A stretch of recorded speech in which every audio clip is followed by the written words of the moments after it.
ఉంటారు. జ్యోతిష్పతిం త్వా సాధయామి అంటూ కొవ్వొత్తి పెట్టి వెలిగిస్తారు. ఎంత అన్యాయం! బర్త్డేలని పెట్టి పెద్ద కేకులు నువ్వెన్ని సంవత్సరాలైతే అన్ని కిలోల కేకు పెట్టి దాని మీద వెధవ కొవ్వొత్తి పెట్టి వాటిని వెలిగించి ఉప్పని ఆర్పి ఆ బూడిద తీసి ఒకటి నోట్లో ఓడు పెట్టుకుంటాడు. ఏమిటిది?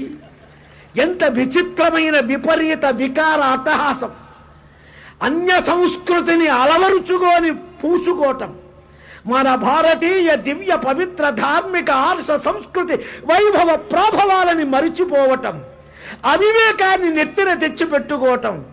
పుట్టినరోజు నాడు చక్కగా గోవు ఘృతంతోనో తైలంతోటో ఒత్తివేసి చక్కగా ముత్తైదుల కృష్ణలీలలో రాముడి విజయాలు చెప్పి చక్కగా హారతులు ఇచ్చి మాడును అద్ది హారతి ముఖానికి అద్ది ఆశీర్వదించడం పుట్టినరోజా?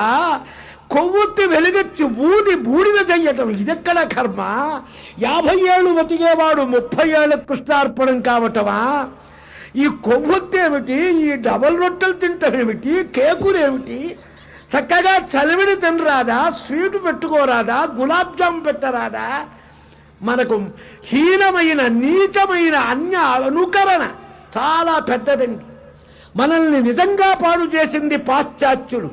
రాజ్యం ఏది కాదు, మన బుద్ధిని దోచుకొని మనల్ని దొంగతనం చేసి పాడు హిస్టరీలు రాసి సంస్కృతినంతా ఆర్య ద్రావిడ అని డివైడింగ్ పాలసీ ఒకటి మన నెత్తిన పెట్టి ఇక్కడ ఆర్యుడు లేడు ద్రావిడుడు లేడు, అంతా భారతీయుడు. ఇది పురాణ ఆర్ష వాంగ్మయంలో చక్కగా పురాణాలన్నీ చూసి చెప్పిన మాట ఇది. ఇందులో ఎట్టి సందేహం మీకు అక్కరలే.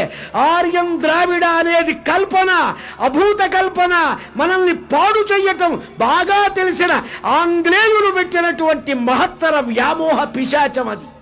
కాబట్టి మన సంస్కృతి చాలా గొప్పది. ఎంతో 100 ఏళ్ళు జీవనం ఉండాలి.